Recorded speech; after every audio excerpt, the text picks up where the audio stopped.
All right, everybody, welcome to the second podcast of Sticky Bleachers. I'm Bobby here with you today.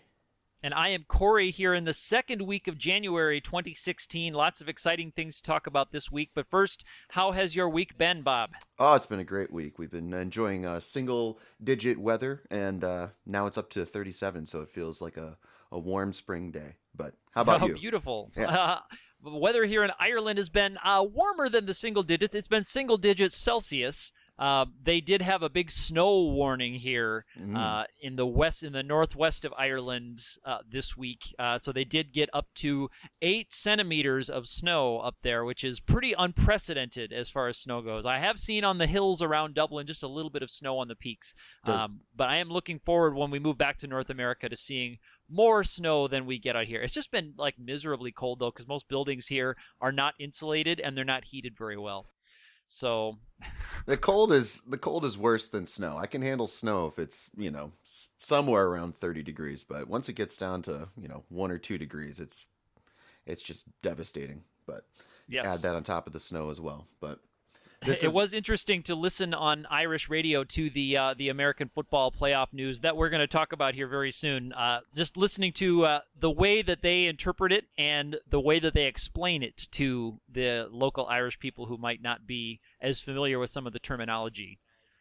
Oh, absolutely, yeah, and we definitely had some very, very, very cold games today, last week, and I guess that can kind of segue us into the recapping of the NFL playoffs and stuff. But let's think about this here, though.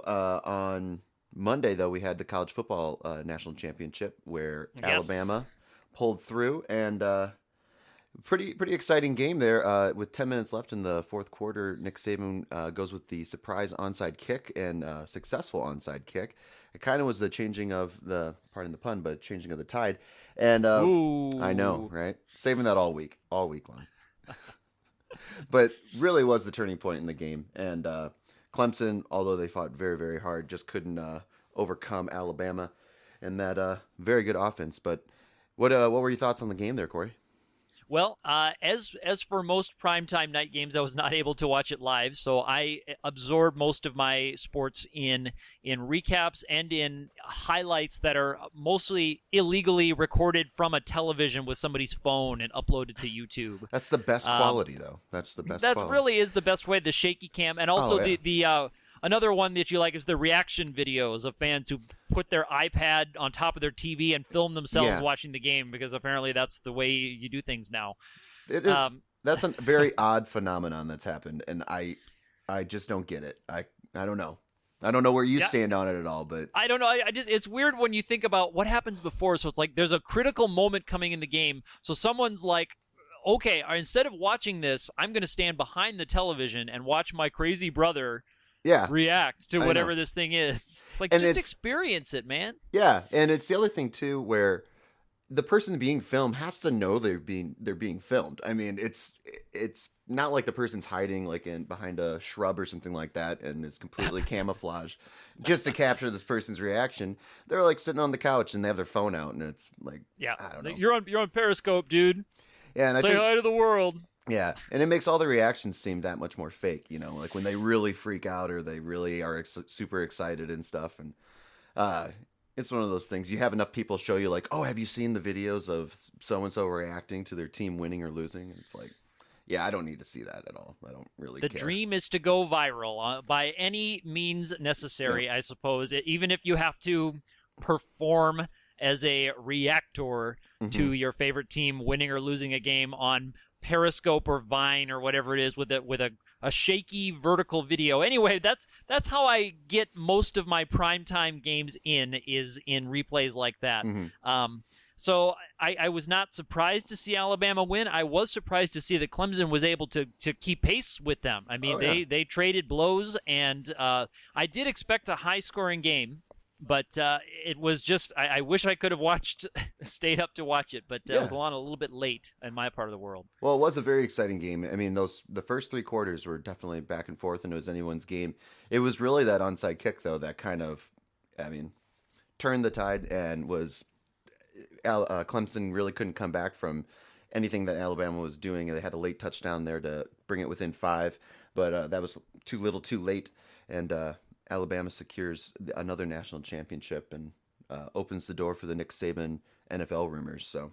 That's right. Well, on the podcast last week, both Bob and I did pick the Crimson Tide to win this game, although I remember neither of us were happy about picking Bama to win. Yes. Just seemed like a foregone conclusion, maybe an inevitable result here. Right. We're happy to see that the game was as close as it was, but both Bob and I did pick that correctly. No money on the game, so no big payouts here, and I can say that legally because I can do that legally here. I know in Iowa you can't bet on sports, so some states, some U.S. states you can't, and there's lots of questions about college. But boy, they do not care about betting on anything here in this part of the world. But yeah, I did not put any money on that game. I'm not much of a sports gambler, so we did pick that correctly. But Nick Saban possibly to the NFL. The NFL going through a lot of changes, so who might be looking Nick Saban's way, Bob? Lots of teams possibly.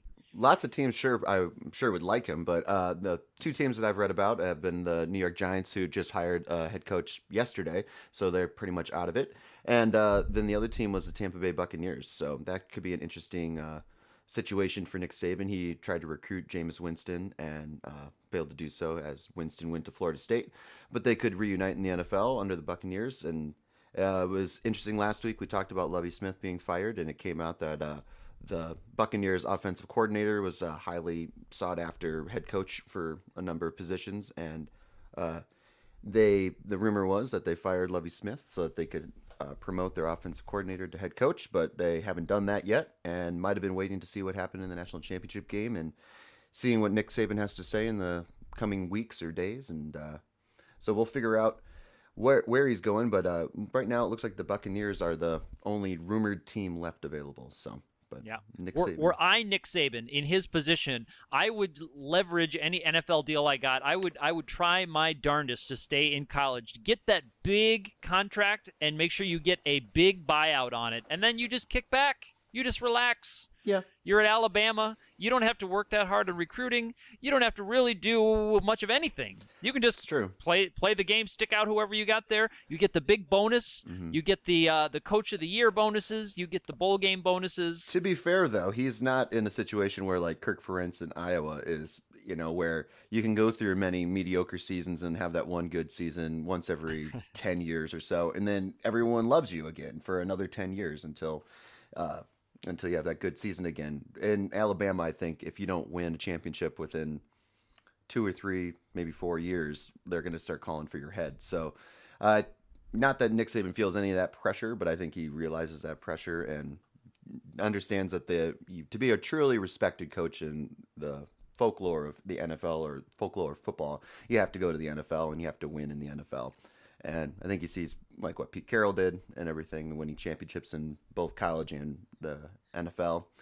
And I mean, I don't know Nick Saban, but I bet that kind of grinds at him over the years. So, and of course the whole Miami Dolphins thing. I mean, that wasn't a very good dipping your toe into the NFL experience. So, yes. That's why I'm sure that will be part of his calculus, and I'm sure other NFL teams will consider that. They'll take a look at that blip mm-hmm.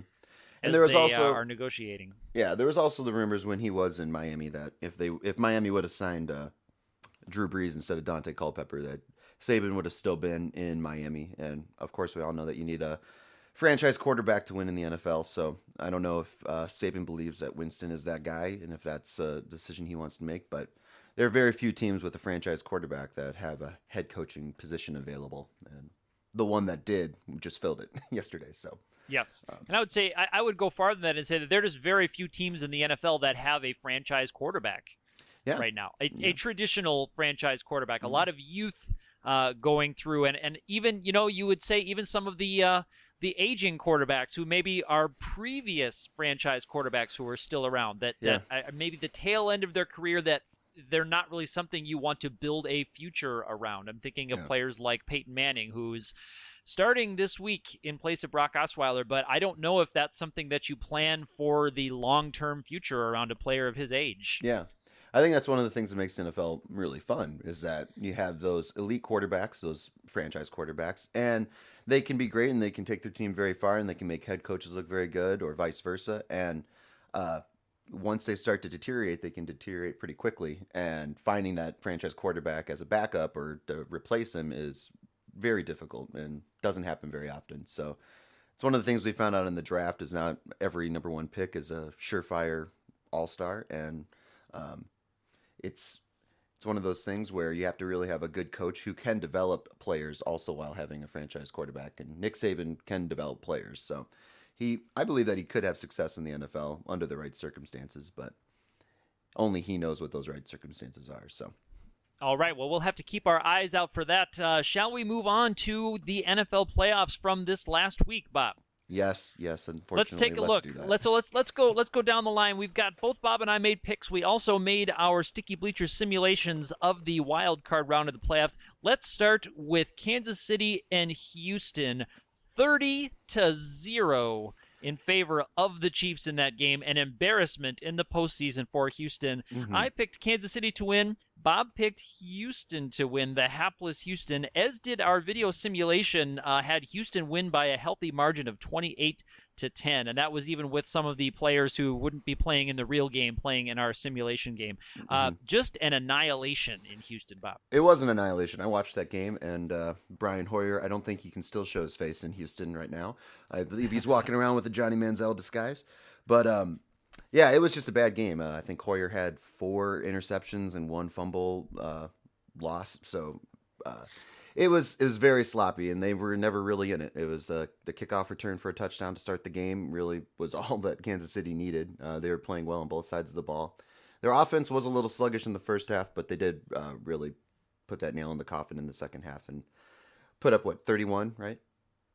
30 points. 30 points. So 30-0. And J.J. Watt unable to get into the end zone when they lined him up. They tried to have him pull the old William Refrigerator Perry move. It was not quite as successful when J.J. Watt pulled it off. J.J. Watt was a more successful quarterback than Brian Hoyer was that day, though. So that could be. That could be. Yep. We'd have to check our stats and info department to confirm that, but that could be. The NFL, thankfully, the NFL does a little bit better job with getting highlights for someone like me to watch the next day. That first they put up the I love Google search integrating more into their search bar and letting me not click on slow loading websites, but they build in YouTube highlight videos into the Google search results of the NFL playoffs, which is nice. And they always start with putting the official NFL Network recap on there, which is usually about 7 minutes long, and it's Michael Irvin and the boys go, no, don't you touch that. Don't you touch that, Torrey Holt. No, don't you go there. I know what you're doing. Drop a Torrey Holt reference in there.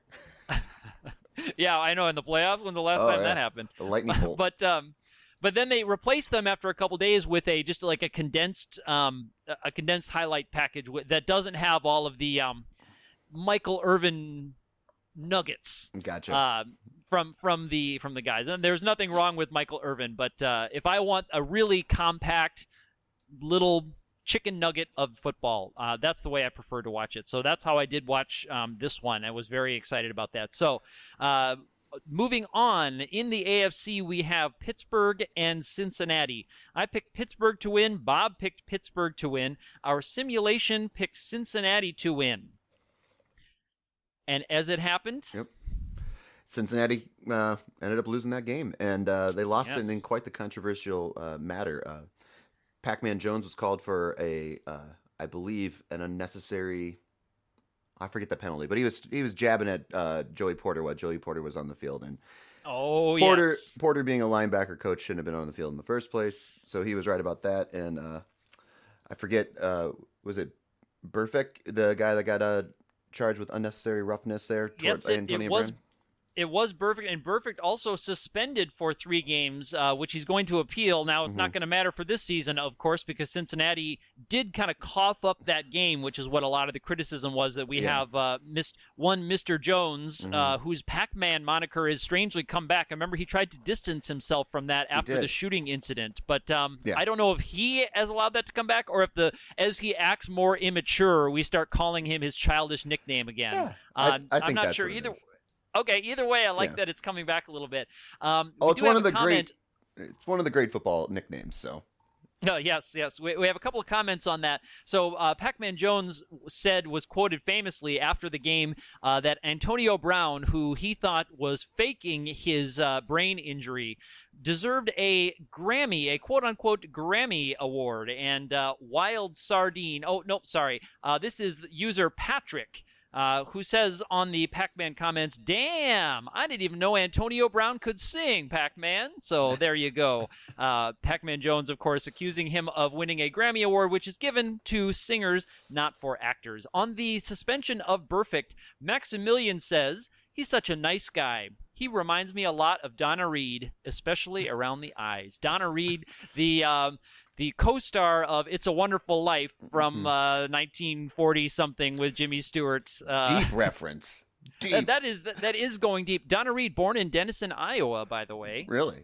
Not to be a homer, but yeah, there we go. Donna Reed, the beautiful actress from the 1940s and 1950s, getting revived here today in 2016, and connected to the Cincinnati Thug defense, who I saw lots of, when you get into the comment sections of articles, you really start to see kind of the dark side of humanity. Yeah. And you start a lot of comments I would be funny to share, but also pretty racist to share. So I decided to leave those out. So you can check those comments on your own. Yeah, it's a lot of what people would say in a car with their windows rolled up as the person's driving by them. So that's what a lot of online comments are. Things you would never say to a person's face, but you would say in the security of your own car. I think that works perfectly. Okay, so moving on through it, we have Seattle at Minnesota. What ended up being a heartbreaking game for the Vikings in a very cold day. I picked Seattle to win. Bob picked Minnesota to win, and our simulation had Seattle win by a margin of 38-10. As it was, Blair Walsh laces in, shanks the 27-yarder. Again, breaking the hearts of Vikings fans everywhere. Bob, what was your reaction to that kick as a homer? Well, as a Vikings fan, I was devastated. That was in the back of my mind. I have seen Blair Walsh miss a couple point after attempts this year, and I was just hoping that he wouldn't miss that field goal. And when it happened, Adrian Peterson afterwards said that he thought it was fake, and I think that's kind of what I was thinking. I was like, no, this can't be real. This has to be a joke. And so it was one of the more devastating losses I've ever seen. I can only go back to '98 when I was a child watching Gary Anderson kick that field goal. It's the last time I've actually felt that way. But, in Gary's defense, it wasn't to win the game, and it wasn't from 20-some yards out. So this one was a little more heartbreaking just because it was versus Seattle, such a good team. And the Vikings played a great football game. It was really 2 or 3 plays that went the Seahawks' way, and that was the changing of the tide there for the Seahawks. To their credit, they capitalized on those plays. Wilson he missed a shotgun snap, and the ball went behind him a good 20 yards, and then he rolled on the ball, made a move, and then found Lockett down the field. And then they ended up scoring. That was a beautiful play. Yeah, and that's one of those things. If they keep him in the box and they're able to tackle him there at the 50-yard line and set up for a long 4th down. But and the Vikings, they didn't score touchdowns, which ended up being their demise. And that's one thing as a Vikings fan, they've kind of been worried about all season long. So I'm hoping they can fix that over the offseason. But field goals don't win Super Bowls. Touchdowns win Super Bowls. So it was. Yes, that was too bad. And both defenses really doing a good job on the elite running back. I mean, Adrian Peterson really should have been dancing in the end zone a little bit more, but the Seahawks did come up with the answer. And as it was 10-9, heartbreaking for the Vikings. And Seattle is moving on this week. Last game from last week, we had Green Bay visiting Washington in what looked like, at least watching the highlights, maybe a bit of a snoozer. 35-18, the Packers take it from Washington. Bob, did you get a chance to watch that game? Just bits and pieces. When we were watching the game, it was the first half seemed like it could be anybody's game still, and then the Packers kind of came out and distanced themselves quickly with 2 scores, and didn't get to watch much of the late third quarter into the fourth quarter. But I don't think there was much action going on from the Redskins side of the football, and Packers offense comes back alive, and they're off to face Arizona. So. All right, so in that game, I picked the veteran Rodgers and Green Bay. Bob picked the youngster Cousins and the Washington Redskins. And our simulation was the 14-14 tie, if we remember that, with baseball great Whitey Ford getting pelted with pretzels as a result of that game. So our simulation not able to come up with the winner there, as it was. Green Bay will be moving on next week. So we will have all of those games on Sticky Bleachers. We'll talk about those in a little bit. But now we've got some NFL news. Beep, beep, beep, beep, beep, beep, beep, beep, beep, beep, beep, beep, beep, beep. Big news, St. Louis Rams will once again become the LA Rams, just breaking the day before we are recording here this week. Big news, probably not all that unexpected. Seemed like they were kind of a front runner to go to LA. NFL's been desperate to get back there. I don't know why. They're going to try to make some money. I don't know, LA maybe be helping them with the stadiums more. I don't know if I see this going another 10 years and we're going to be struggling with teams moving out of LA again. I don't know, Bob. What do you think? Well, St. Louis was struggling. The Rams were struggling in St. Louis, and for some reason, people weren't going out to see the games. I know there are some diehard Rams fans out there, but ultimately, LA is a huge market, and the NFL wants to be in huge markets, so they trying to gear a team towards there. And outside of moving the Jaguars to LA, the Rams seem like the most logical option. And I'm not super opposed to it. If St. Louis wants a team, they can make enough noise and they can get a team back. That's kind of been the way the NFL works, and I don't think they'll ever turn down a market if it's big enough. And St. Louis has great sports fans, but for some reason, football, unless they're winning, really wasn't that important. And that's right. It'll be interesting to see, really, I think, what happens with the Chargers and the Raiders, though, because the Chargers have some time to figure out if they want to share the stadium or if they want to try to work something out in San Diego. And then, depending on what the Chargers decide, the Raiders can move into LA, or they can go wherever they want, really. So I think that's the more interesting aspect of it, is to see who joins the now LA Rams in LA. So. Yes, and where the other stadium would be, or if they do share that stadium. I know there's still lots of questions in the air. Rams looking to play maybe at the old LA Coliseum until their new stadium is done for the 2019 season. So they were so desperate to get to that market, they're willing to go to a subpar facility for several years. They are going to have to, a lot of people calling for ownership and management of that team to tune up that roster a little bit. User Wild Sardine asked the question, can we please leave the players in St. Louis when we make the move? So I think that's probably the sentiment of a lot of St. Louis fans who are sad to see their team go, but frustrated after a decade or more of just mediocrity. Seems like Kurt Warner was the last time the Rams were making any noise in the NFL. Oh, don't forget Mark Bulger. All right. Don't forget, Mark Bulger. Never forget. Geez.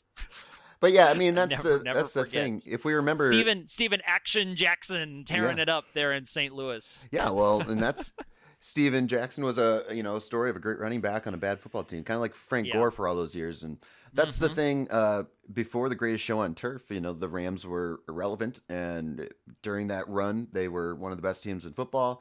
And Bulger, we were talking about franchise quarterbacks and stuff a little before, but to move on from a guy like Kurt Warner to Mark Bulger and stuff wasn't the smoothest of transitions. Bulger had a lot of injuries and everything like that, and wasn't able to be the quarterback they thought he was going to be.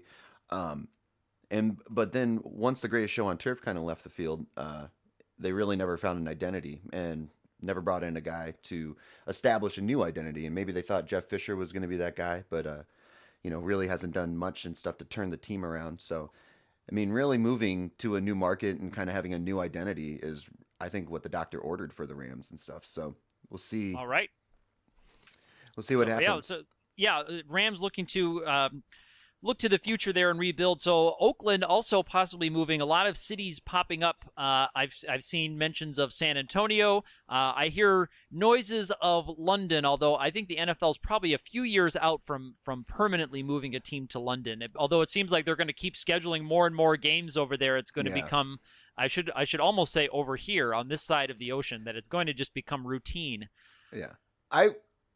I don't know if it would be like some version of hell freezing over if the Raiders moved to London, but out of all the teams in the NFL to go to London, if the Raiders were the one to do it, that'd be quite incredible to have all those diehard Raiders Nation fans like have their team be over in London. It's just I don't know Would what they they would still do. be the London Raiders, though? Would Right. they be the London Raiders, or would they pick a new team? Right. Well, Would they it's be the London Rovers? right, and Maybe I can't imagine. London FC. Well, I can't imagine an NFL without the Raiders. So I that's where I don't think that that's going to happen. Although I know the NFL wants a team in London, and yeah, it seems like they're gearing up the Jaguars. They send them over there like every other week. So Yes, I know that those poor Jaguars having poor to travel Jaguars. over the ocean. It is tough, like jet lag is a real thing. I mean, Yeah. having crossed the Atlantic a number of times in my life, I know it's got to be tough to have a Yeah. job like that in a short week. If you've Yep. got injuries and you're trying to sleep, you're trying to rest, you're in a foreign city, yeah, trying to get used to your buses are driving on the left side of the road. yeah. You've got all that greasy food over there in London. It's just got to be really difficult for these players. Conditions, just really, really adverse conditions over there. Yeah. It seemed like the NFL's kind of handling their franchises a lot like ownerships are handling their coaches. It's like, do well really quickly, otherwise we'll think about moving you here. And Yeah, you know- get to schedule those games in London. You get to travel. Get on Right. the plane. Oh, You it's a play a home privilege. game in London. You get Yeah. to use one of your home games in London. yeah, and the Jaguars, they weren't the worst team in the NFL this year, and they definitely had a lot going against them with traveling and all that stuff. But if you keep sending teams over there even if you have a permanent team over there and you have to send teams over there consistently on a week Every week. every Just week, imagine, eight weeks of the year, Yeah. a team having to make a trip over there. it's kind of like a little version of what the Rockies experience in baseball with their home field advantage or pseudo home field advantage of playing at Coors Field. You get Yes. teams that are going to be tired and jet lagged, and if you're there all week, that's a significant advantage. So I don't know if they're considering all those different topics and stuff, but it's definitely something that will play out if you have a team in London. But the Raiders moving to San Antonio would also be weird, I guess. Anything outside of the Raiders, anything outside of California would seem odd, but That's right. Would they stay the Raiders, or would they become the San Antonio something else, Bob? Would they become the San Antonio Gila Monsters, maybe? the San Antonio Alamos. But San Antonio Alamo football team. yeah, the Raiders would kind of work there in San Antonio, though, I guess, with the Alamo and everything. It's a little rough and tumble down there. Do you think they could train the locals to wear the armor? And The Spurs are already black and silver, so they could share the team colors with the Spurs. So, but that's great. So they can just put on their old Tony Parker jerseys and just go right to the game. yes, old Tony Parker jerseys, indeed, absolutely. All right.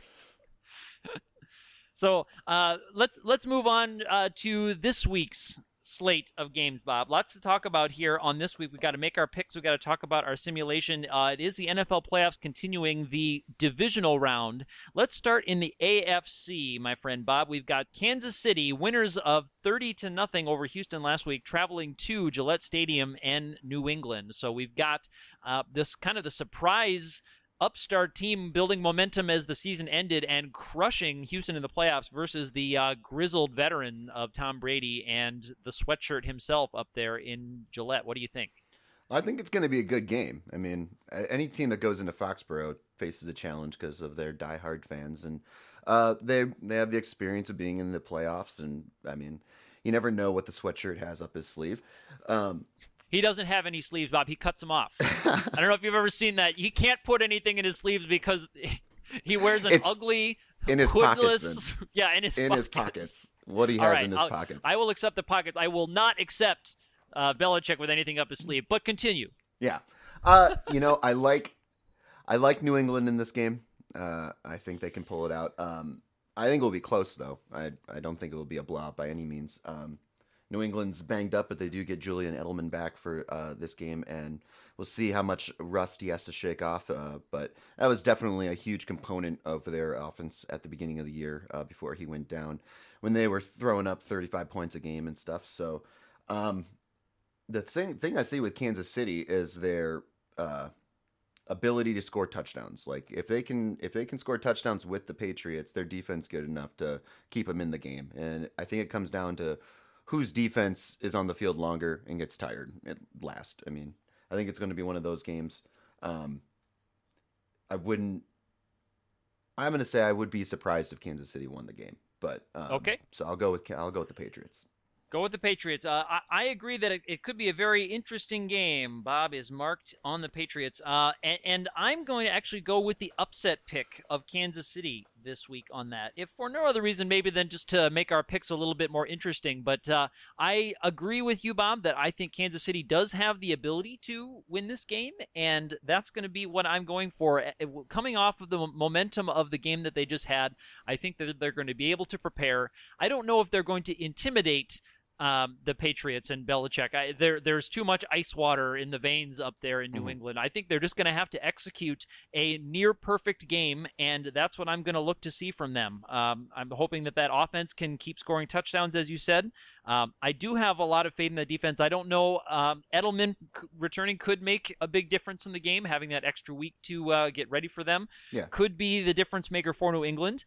But I'm just going to go ahead and pick KC. Now, our simulation that we ran, the game ended in a hilarious 6-3 result in favor of New England. Now, so I guess officially our simulation picked New England, but they played mostly to a stalemate for most of the game and ended up just being that one field goal there. And I do predict the score to be a little bit higher than the 9 overall. I would take the over on that score. Yeah, I would take the over as well, but if it's 6-3, our simulation is a genius. So sadly we can't bet against our simulations, but you out there could. Although you just heard the results. Anyway, let's stay in the NFC for now. We've got Pittsburgh visiting Denver. We have some question marks there. We've got Roethlisberger. We've got Antonio Brown, both suffering some injuries at the hands of the Bengals defense there. Mr. Pac-Man, bark. He was faking it. Grammy Award Jones.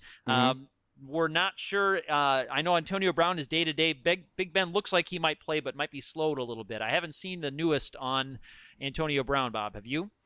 I haven't seen anything today. Okay. I believe, what was the last thing? Was he day-to-day or is he doubtful?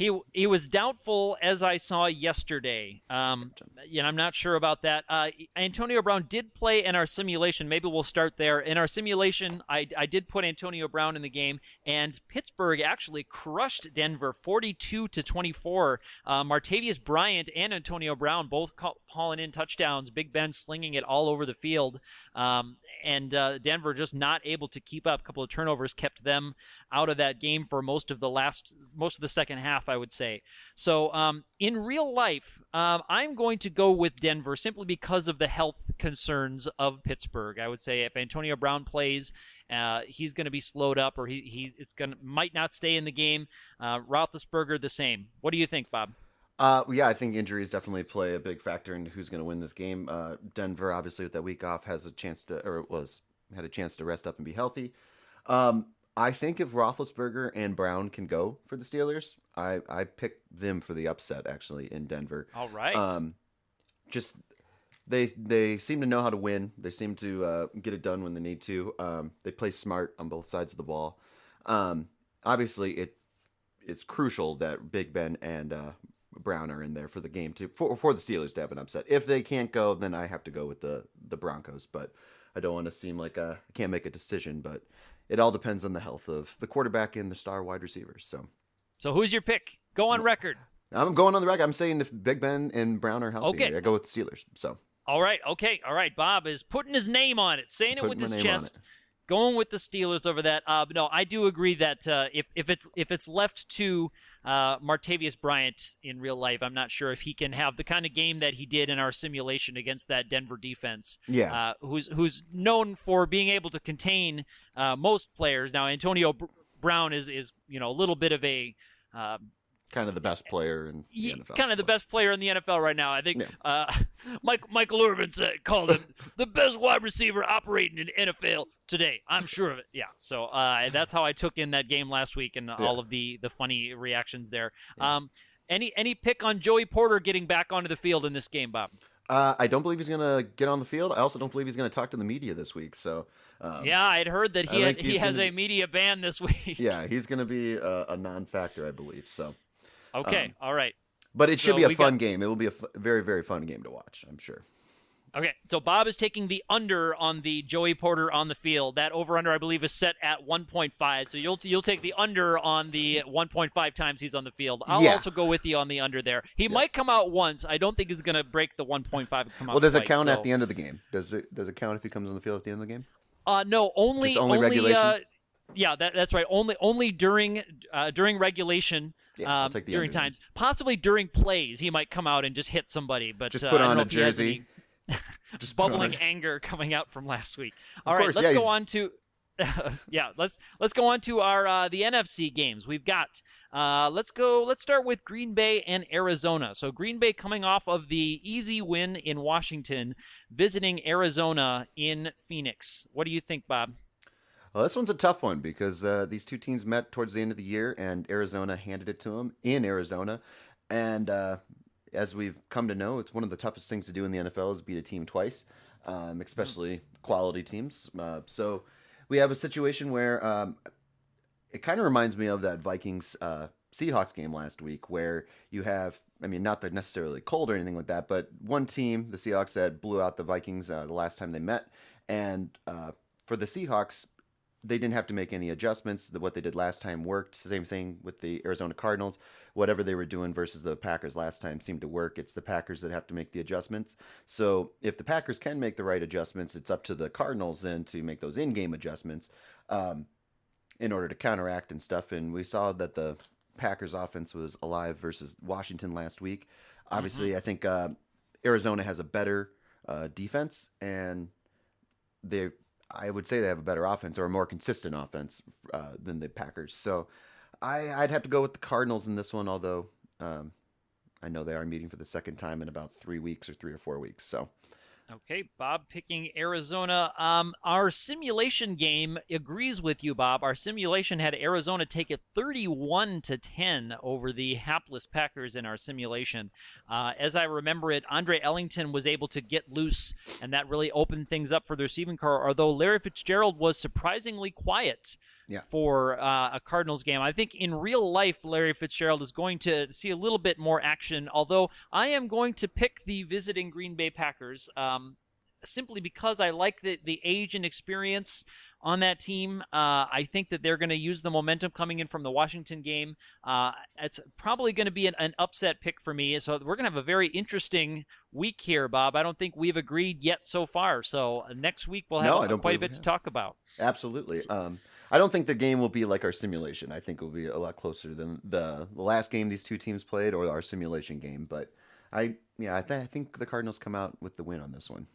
Okay, so we'll have to see in the playoffs if Green Bay can make it. So let's go on to the final game for us, Seattle and Carolina, a very intriguing matchup. Seattle just barely scraping by with a win last week, visiting the red-hot Carolina Panthers, rested and ready to go. What do you think, Bob? Well, I am a Vikings fan, but after watching that game, I believe there's some supernatural thing going on with the Seattle Seahawks. So there's some other worldly force that is directing them towards wherever the hell they're going, and so I gotta go with Seattle on this one. I just have to. This is it seems like a foregone conclusion. So I know Carolina's played great all season long. They have a great team, but I think Seattle's got something special brewing. So you think the hands of fate will determine the outcome of this game more than the hands of the quarterbacks and wide receivers and running backs, eh? Yeah, after watching that game, there was something else going on. There's like the Angels in the outfield, Christopher Lloyd situation going on where there's something out there. That 12th man travels with them, so. I see. Well, very, very interesting. So that's probably not going to be the most popular pick this week. I am going to go ahead and go with the favorites, not just because you picked the upset. I was actually kind of surprised that you picked that, but your explanation, totally scientific, totally legit. Totally but scientific, absolutely. I am going to go with Cam Newton, although I think it's going to be a very, very fun game to watch with two quarterbacks who are athletic, who can pick up the first downs with their feet, who can take the hits, and who can also deliver that ball downfield when they need to. But I am going to go with Carolina. Our simulation, I'm not sure I agree with our simulation. Had Seattle winning 36-14. Seattle just ran that ball right down Carolina's throat in our simulation game. So it was not probably the game that's going to play out, although maybe the hands of fate. Yeah, I think if you look at, too, Seattle having to play that game last week in cold conditions, something they're not used to, and it was a very hard-fought game. And then Carolina having to rest over the week. They've never really had to do that. They've never been in the position where everyone's kind of gunning for them, and I do think that plays a little. It's different in the playoffs, and these two teams did meet last year in this same situation, and Seattle came out the victor. I believe the score was 31-17, so not too far off from our simulation this year. But Carolina, in the position that they're in, I think they operate better as an underdog than as the favorites. And Seattle, I think, operates better as an underdog as well. So if they come in as the underdog, I think they have the advantage. So. Yes, well, it was interesting to see Seattle go on the road. Of course, Seattle known for their big home field advantage, especially in the playoffs. They've been able to use that to their advantage before, but they coming in as underdogs last week on the road, and now they're on the road again here in Carolina. So it will be very, very interesting. Marshawn Lynch was at home keeping warm during the Minnesota game last week. Yes, he was. Not sure if he's going to become a factor. I saw that on Twitter. There was lots of pictures of him sitting on the couch. I think they were Photoshop pictures of Marshawn sitting on the couch saying, "I just stay at home so I didn't have to get cold." Yeah, he had better things and to it do. ends up you all didn't need me anyway, so we can just go on to next week. So I don't know if Marshawn Lynch is going to be a factor in this game. Certainly could be important to the outcome. Absolutely, I haven't heard anything as far as if he's available or not, but Russell Wilson, that's his team right now. So if Doug Baldwin is having a career year again, something's going right for Seattle. So. Yes, Doug Baldwin. Yeah, really, really showing some skills. He showed some skills in real life and in our simulation of this game. You'll have to watch that. It's very, very interesting. A very entertaining game, as all four of them are. So for this weekend, Bob and I have picked opposite each other on all four games. Very, very interesting. Our simulations they're going to be up on YouTube Thursday and Friday of this week, so you'll have plenty of time to watch those ahead of time of the game. You can follow along. You can make your own picks. Yes. So again, just to let's recap the picks. So Corey picks Green Bay, Kansas City, Denver, and Carolina. Bob picks Arizona, New England, Pittsburgh, Seattle. And our simulations pick Arizona, New England, Pittsburgh, and Seattle. So it's going to be an exciting weekend. We're going to have a good time. I'm going to try to catch a little bit of the games if I can with my time zone difference. Bob, are you going to be able to watch a little bit more of those? I'll be able to watch 3/4 of them, yes. So I'll miss the first game, but I'll catch the last three. So. All right, perfect. Well, I think that's going to do it for us this week. There's lots of places you can find us in the meantime until we do come back next week. We've got our YouTube channel where we've got all of our simulations games, Sticky Bleachers. Find us there. We also have the Twitter account. That's twitter.com/Sticky Bleachers. Bob?